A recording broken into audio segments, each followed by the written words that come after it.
नमस्कार विद्यार्थी मित्रांनो, इन्फिनिटी अकॅडमीच्या यूट्यूब चॅनलवर आपणा सर्वांचे स्वागत आहे। मी Pallavi Hadape, assistant town planar.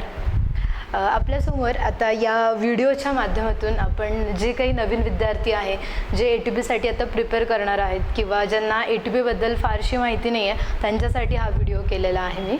आणि जे जुने विद्यार्थी आहेत त्यांना एक माहिती असेल किंवा ज्यांनी आधी प्रिपेअर केलेलं आहे या एक्झामसाठी त्यांना माहिती असेल की एक्झामचं स्वरूप काय आहे किंवा डिपार्टमेंट काय काम करतं, एक्झाम्स आधी कधी झालेली आहे आणि साधारण कट ऑफ वगैरे काय असतो एक्झामचा। तर आपण या व्हिडिओच्या माध्यमातून या सगळ्या गोष्टी आपण जाणून घेणार आहोत। तर आपण व्हिडिओला सुरुवात करूया। तर सर्वात पहिले ही एक्झाम कोण कंडक्ट करतं, तर MPSC तर्फे ही एक्झाम कंडक्ट केली जाते, MPSC। आणि जे काही नवीन स्टुडंट्स आहे, खूप जणांना नॉर्मल राज्यसेवा कंबाईन किंवा MES जे आपले टेक्निकल आहे त्या सगळ्या एक्झाम्स माहिती असेल किंवा खूप वेळेस त्यांनी ऐकलेलं असेल, पण ही एक्झाम जास्त काही मुलांना माहिती नसेल कारण दरवर्षी याची आपण बघितलेलं आहे की दरवर्षी ॲडव्हर्टाइजमेंट येत नाही किंवा आलेली नाही आहे, त्यामुळे कदाचित हे नवीन असेल खूप मुलांसाठी। तर आपण एक साधारण बघू शकतो की याच्या आधी कधी ॲड आलेली आहे आणि कधी एक्झाम कंडक्ट झालेली आहे। तर 2013, 2018 आणि 2022। तर मग असे साधारण हे इयर्स आहेत ज्या वर्षी आपली एक्झाम कंडक्ट झालेली आहे। आणि आता जो बघितलं आपण म्हणजे ह्या दोन जर आपण इयर कन्सिडर केले आपण तर खूप चेंजेस झालेले आहेत। इथे सिलेबस वेगळा होता 2018ला, त्यानंतर आता खूप साऱ्या नवीन गोष्टी ॲड झालेल्या आहेत। UDCPR वगैरे नवीन आलेले आहेत ते याच्यामध्ये ॲड झालेले आहेत आणि भरपूर सारे ॲक्ट्स वगैरे काही ज्या कन्सेप्ट्स आहेत प्लॅनिंगच्या थेरीज वगैरे त्या ॲड झालेल्या आहेत। आणि जर 18चा जर आपण कट ऑफ बघितला म्हणजे इवन कट ऑफसुद्धा हा जवळपास डबलनी वाढलेला वगैरे आपण बघू शकतो, आपण पुढे बघणारच आहोत। तर आता आपण एक्झाम बघितली आपण कधी आलेली आहे, कधी कंडक्ट झालेली, तर आपण एक साधारण कट ऑफ बघूया की कशी होते, म्हणजे याच्यावरून तुम्हाला हा अंदाज येईल की आता अवेअरनेस किती आहे एक्झामचा आणि कॉम्पिटिशन किती वाढलेली आहे। तर आता आपण इकडे बघू शकतो की मी 2018चा कट ऑफ इथे मेन्शन केला आहे। आपण आता फक्त एक जनरल कॅटेगरीचा कट ऑफ बघूया म्हणजे आपल्याला एक कम्पेअर करण्यासाठी, सगळ्या कॅटेगरीज काही आपण बघणार नाही, तुम्ही नंतर बघू शकतात। आता आपण बघितलं तर ओपन जनरलचा कट ऑफ हा 82 आहे आणि ओपन फिमेल हा 52 आहे। तर हे सगळे कट ऑफ जे आहेत ते आउट ऑफ 200 आहेत, म्हणजे 200पैकी 82 आणि 52 जी तुमची फर्स्ट लेवल आहे एक्झामची, रिटन एक्झाम जे MCQ फॉर्ममध्ये होते, 200 मार्क्सची आहे, 100 प्रश्न, तर त्या एक्झामचा कट ऑफ हा लागलेला आहे, म्हणजे तुम्ही इंटरव्ह्यूला क्वालिफाय होता त्यासाठी, म्हणजे खूपच कमी आहे 200पैकी 82, 52 वगैरे मार्क्स आपण बघितलं तर, म्हणजे ह्या वर्षीच्या जर आपण कंपॅरिझनमध्ये बघितले तर खूप जास्त कमी आहे। आणि आता पुढे जर आपण बघितलं की 2022चा जो कट ऑफ काय होता, म्हणजे आत्ता जी रिसेंटली जी एक्झाम झाली त्यामध्येच आपण जर बघितलं तर ओपनचा कट ऑफ हा 82, म्हणजे ओपन जनरलचा जो कट ऑफ आहे 82 वरून 144.5ला गेला जवळपास, आणि हा 52 वरून गेला आहे 127ला, म्हणजे ऑलमोस्ट डबलपेक्षा जास्त हा फिमेलचा कट ऑफ तुम्ही बघू शकता एक वाढलेला आहे। म्हणजे खूप आता अवेअरनेस आलं आहे, मुलं पण खूप अवेअर झाले, म्हणजे आधी ह्या एक्झामची जास्त माहिती कोणाला नव्हती तर तसं आता राहिलेलं नाही। आणि मटेरियल पण खूप इझिली अवेलेबल आहे, सोर्सेस खूप आहेत, सगळं आहेत, त्यामुळे आणि डिपार्टमेंट खूप छान आहे म्हणून मुलंही प्रिपेअर करत आहे एक्झामसाठी। त्यानंतर आपण बघूया की एलिजिबिलिटी क्रायटेरिया काय आहे। जे तुमच्या अदर एक्झाम्स आहेत MPSCच्या म्हणजे कंबाईन असेल किंवा बाकीच्या टेक्निकल वगैरे, तुम्ही लास्ट इयरला असणार तरी तुम्ही अपियर करू शकता, म्हणजे लास्ट इयरला असाल तरी तुम्ही फॉर्म भरू शकतात, पण इथे तसं नाही आहे। तुमचं ग्रॅज्युएशन हे पूर्ण झालेलं पाहिजे, डिग्री तुमची कंप्लीट पाहिजे, तरच तुम्ही एलिजिबल आहात फॉर्म भरण्यासाठी, म्हणजे जेव्हा तुम्ही फॉर्म भरताय त्याच्या आधी तुमचं हे ग्रॅज्युएशन झालेलं असलं पाहिजे। तर आता याच्यासाठी कुठल्या डिग्रीज एलिजिबल आहेत ते आपण बघूया। एक तर आपलं सिव्हिल इंजिनिअरिंगची जी डिग्री आहे ती एक आहे, त्यानंतर आपण बघू शकतो आर्किटेक्ट आहे, त्यानंतर प्लॅनिंगची जी डिग्री आहे ती एक आहे प्लॅनिंग, आणि अर्बन प्लॅनिंग वगैरे आहे ती डिग्री, ते पण एलिजिबल आहे या एक्झामसाठी। बरोबर, ह्या सगळ्या ब्रांचेसचे मुलं ह्या एक्झामला अपियर होऊ शकतात. आणि एक्झाम पॅटर्न जर बघितलं आपण आणि एक स्टेजेस ऑफ एक्झाम, तर स्टेजेस ऑफ एक्झाम जर बघितलं तर आपण 2 स्टेजमध्ये ही एक्झाम होते. तर 2 स्टेजमध्ये आपण बघू शकतो, एक रिटन असते फर्स्ट आपली एक्झाम, आणि त्यानंतर दुसरं असतो आपला इंटरव्ह्यू. तर रिटन आपली आहे 200 मार्क्सची आणि इंटरव्ह्यू आहे हा 50 मार्क्सचा. ओके. आणि तुमचा जो फायनल रिझल्ट लागतो तो यांची एक ॲडिशन असते, म्हणजे यांची ॲडिशन, ही जी ॲडिशन करून तुमची फायनल मेरिट लिस्ट लागते. सो तुम्हाला हे पण खूप इम्पॉर्टंट आहे, म्हणजे दोन्ही गोष्टी खूप इम्पॉर्टंट आहेत.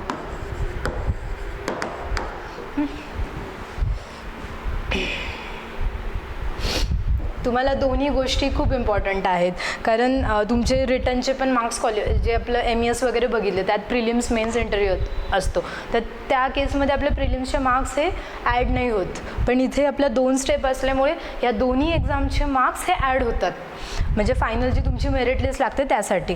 तर पॅटर्न जर आपण बघितलं की 200 मार्क्सची एक्झाम्स आहे, तर याच्यासाठी आपल्याला आहे 100 क्वेश्चन्स आहेत, बरोबर. आणि याच्यासाठी टाईम लिमिट आहे 60 मिनिट्स आहे. आणि हे खूप मोठं टास्क आहे की तुम्हाला 1 आवरमध्ये 100 क्वेश्चन सॉल्व करायचे. बट तुम्ही जर चांगला अभ्यास केलेला असेल आणि चांगला मॉक टेस्ट वगैरे दिलेला असेल तर हे खूप इझिली तुम्ही करू शकतात. एक प्रॉपर तुमचा स्टडी असेल, रिव्हिजन चांगली झालेली असेल तर 200 मार्काला 100 प्रश्न आहे 60 मिनिट्समध्ये. आणि इथे तर तुम्हाला माहिती आहे जो कट ऑफ लागतो. त्यानंतर जे मुलं इंटरव्ह्यूसाठी एलिजिबल होता त्यांचा हा 50 मार्क्सचा इंटरव्ह्यू होता. हां, आणि इथे 1/4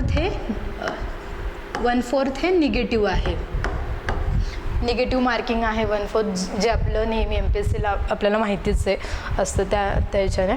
आणि इंटरव्ह्यू हा 50 मार्क्स आहे. बट ज्या बाकीच्या ज्या एक्झाम्स आहेत तुम्ही बघू शकता, इंटरव्ह्यू हा क्वालिफाईंग नाही आहे, म्हणजे तुम्हाला पासिंग नाही आहे इंटरव्ह्यूसाठी. तसं या एक्झाममध्ये नाही आहे, तर तुम्हाला हा इंटरव्ह्यू पासिंग आहे. म्हणजे तुम्हाला या इंटरव्ह्यूमध्ये मिनिमम 21 मार्क्स, म्हणजे आपण असं म्हणू शकतो की 40%, तुम्हाला 40% हे मिळालेच पाहिजे, तर तुम्ही फायनल मेरिट लिस्टसाठी किंवा फायनल रेकमेंडेशनसाठी तुमचा विचार केला जातो. तर हे खूप महत्त्वाचं आहे की तुम्हाला इंटरव्ह्यूला 21 मार्क हे पडलेच पाहिजे 50पैकी. हे एक आहे या एक्झाममध्ये आपण बघू शकतो. म्हणजे तुम्हाला इथे 200पैकी एखाद्याला 170 वगैरे जरी असले आणि इथे 20 मार्क्स पडले तरी तो फेलच झाला, कारण त्यांनी हा क्रायटेरिया कंप्लीट नाही केलेला 21 मार्क्सचा. तर आपण साधारण हे बघितलं एक्झाम्स वगैरे कशी होते सगळं.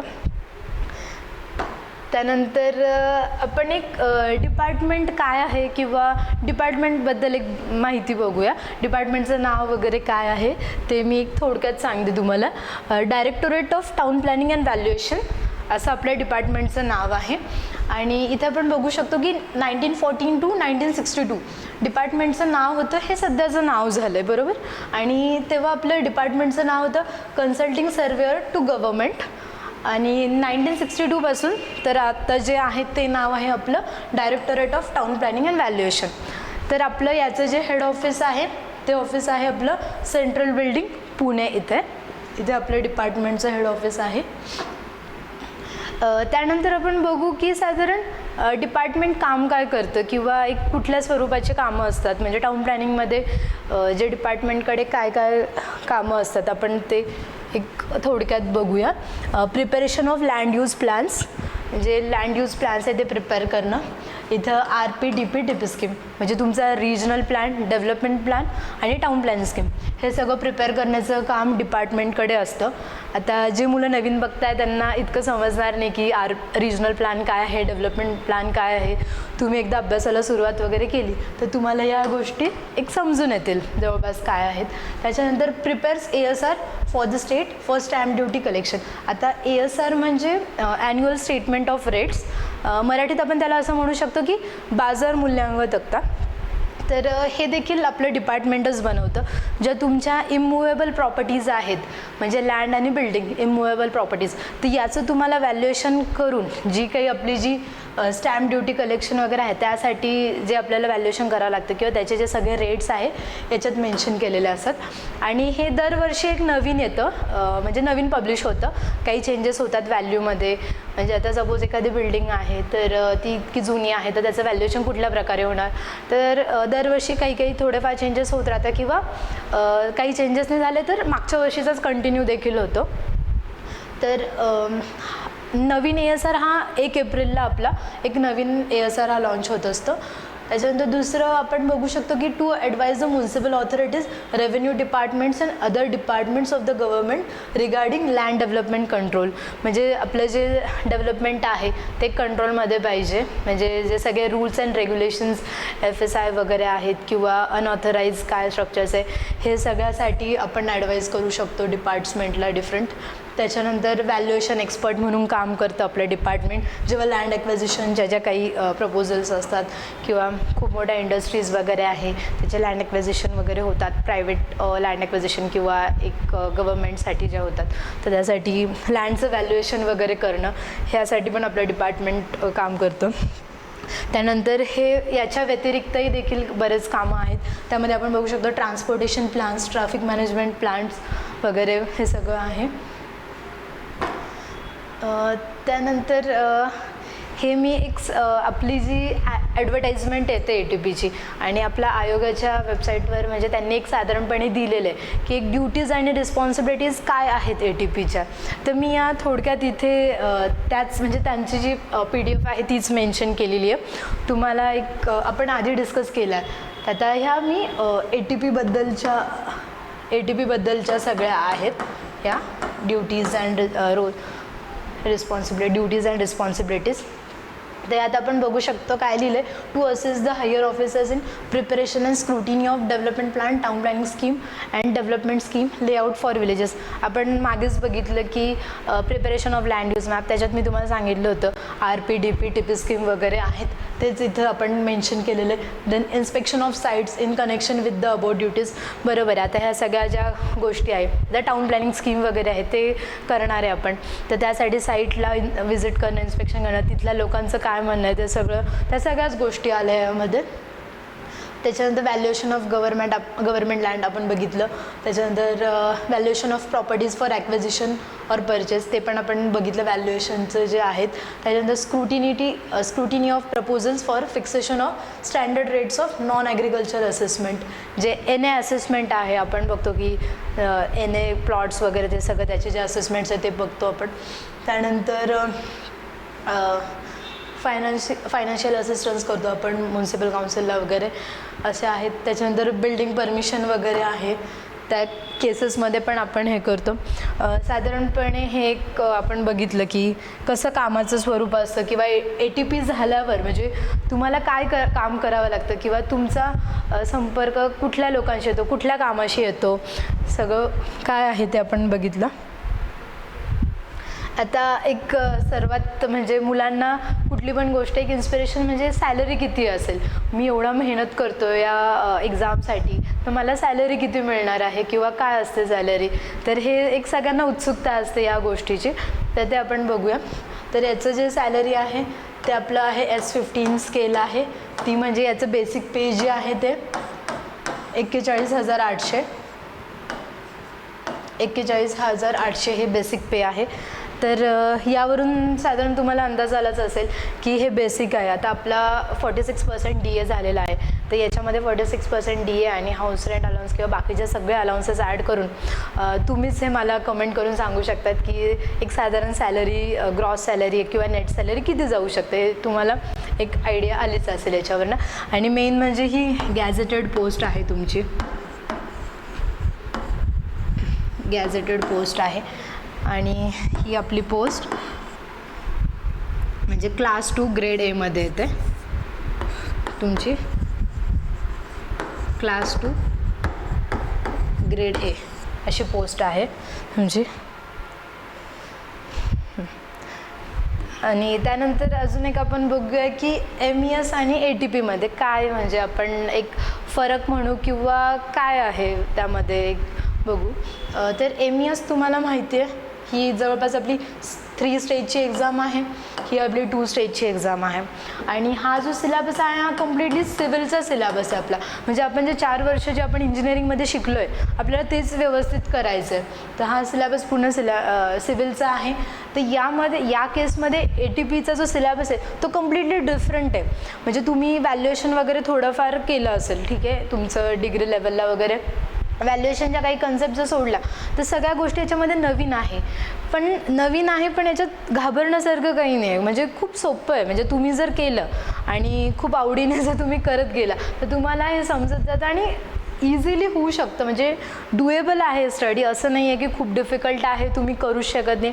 ठीक आहे, तुम्हाला फर्स्ट रीडिंगमध्ये समजणार नाही की काय आहे किंवा काय चाललं आहे, बट तुम्हाला हळूहळू म्हणजे जसं तुम्ही एकदा दोनदा म्हणजे नंबर ऑफ रीडिंग्स तुमच्या वाढतील तेव्हा तुम्हाला समजत जाईल की काय आहे. किंवा ॲक्ट्स ज्या आहेत, मुलांना सवय नाही आपल्याला किंवा ॲक्टची लँग्वेज काय आहे ॲक्ट्स वाचण्याची, पण तुम्हाला एकदा सवय लागली तर हे खूप सोपं जाईल. एक साधारण हे आहे. आणि इथे म्हणजे तुम्हाला माहिती आहे एक्झाम वगैरे कशी आहे. आणि याच्या पण तुम्हाला माहिती आहे यांच्या पण एक म्हणजे 3 पोस्टसाठी 3 आपण बघू शकतो की 3 लेवलच्या पोस्ट असतात, AE1, AE2 आणि AEE. तर तसं ह्या एक्झाममधून ही एकच पोस्ट भरली जाते, म्हणजे जी ATP's असिस्टंट टाऊन प्लॅनर. तर याचा मी तुम्हाला अजून एक फायदा सांगू शकते की डिपार्टमेंटचा, तुम्ही जर ह्या डिपार्टमेंटला जर आलात आणि जर तुमचा जर एक्सपिरियन्स असेल तर तुम्ही याच्यात एक डिपार्टमेंटल एक्झाम आपण साधारण म्हणू शकतो की तुम्ही त्यासाठी एलिजिबल होतात. म्हणजे आता सपोज आपल्या ATPच्या वरची जी पोस्ट आहे ती TP आहे म्हणजे टाऊन प्लॅनर, आणि त्याच्यावरती आहे ADTP म्हणजे assistant director of town planning, बरोबर. मी हे इरेज करते. तर इथे आपण बघू शकतो जेव्हा तुम्ही ATP जर तुम्ही झाले आणि जर ही एक्झाम तुम्हाला द्यायची असेल टाऊन प्लॅनिंगची, ती पण MPSCच कंडक्ट करते. तर यासाठी तुम्हाला इकडे 3 इयर्सचा जर तुमचा एक्सपिरियन्स असेल तर तुम्ही डिरेक्टली ही एक्झाम देऊ शकतात, म्हणजे तुम्ही TPसाठी एलिजिबल होतात. तर तसं जर सपोज तुम्ही इकडे AE2 आहात आणि तुम्हाला जर क्लास 1 व्हायचं, ही क्लास 1ची पोस्ट आहे, तर तुम्हाला इकडे क्लास 1 व्हायचं आहे, तर तुम्हाला परत प्रिलिम्स म्हणजे परत ह्या 3 स्टेजेसमधून जावं लागणार आहे, प्रिलिम्स, मेन्स, इंटरव्ह्यू. आणि तुमचे कॉम्पिटिटर पण हे बाकी सगळे जनरल मुलं असणार आहे, म्हणजे जे सगळेच अभ्यास करतात त्यांच्यासोबत पण तुम्ही, म्हणजे इवन तुम्ही सर्व्हिसमध्ये जरी असलं तरी तुम्हाला बाकी स्टुडंटसोबतच कम्पीट करायचं आहे. तर तसं इथे आपण बघू शकतो की इथे एक्सपिरियन्स कंपल्सरी आहे. म्हणजे जे नॉर्मल जे मुलं आहेत की ते इथे एलिजिबल नाही होणार. म्हणजे तुमची कॉम्पिटिशन एक तुलनेने याच्या प्रमाणात तर खूप कमी असेल इथे, आपण असं म्हणू शकतो. तर तुमचा 3 इयर्स वगैरे एक्सपिरियन्स असेल तर तुम्ही ह्या एक्झामला क्वालिफाय होऊ शकतात. आणि जर तुमच्याकडे 5 इयर्स एक्सपिरियन्स असेल म्हणजे हा टाऊन प्लॅनिंगचा डिपार्टमेंटचा, तर तुम्ही ADTPसाठी सुद्धा एलिजिबल होतात म्हणजे या एक्झामसाठी. तर असं साधारणपणे एक मी थोडक्यात तुम्हाला सांगितलेलं आहे. अजून तुमच्या काही शंका वगैरे असतील तर तुम्ही त्या मला कमेंटमध्ये वगैरे विचारू शकतात. त्यानंतर आपण बघू शकतो की इथे आपली जी इन्फिनिटी अकॅडमीची बॅच लॉन्च म्हणजे 18 जानेवारीपासून बॅच लॉन्च केलेली आहे. तर तुम्हाला जर काही डाऊट्स असेल तर तुम्ही या नंबरवर विचारू शकतात किंवा आमच्या ऑफिसलाही म्हणजे आमचे जे क्लास आहे infinity academy Mankarwada near Modi Ganpati Narayanpeth, इथे देखील तुम्ही विजिट करू शकतात. आणि हां, इथे बघा, इथे दिलेलंच आहे कोण कोण एलिजिबल आहेत म्हणून. आणि ऑनलाईन आणि ऑफलाईन दोन्ही स्वरूपात बॅचेस आहे अवेलेबल. आणि नवीनच आता इन्फिनिटीचा बुकचा पण सेट लॉन्च झालेला आहे. तो मी ॲक्च्युली इथे डिस्प्ले नाही केला आहे, पण तुम्ही पुढच्या व्हिडिओजमध्ये बघू शकतात. नवीन एक अपडेटेड आपल्या सिलेबसची जो आपला 2022चा जो सिलेबस आहे त्यानुसार पूर्ण नोट्स फ्रेम केलेल्या आहेत, त्या पण तुम्ही लवकरच घेऊ शकतात.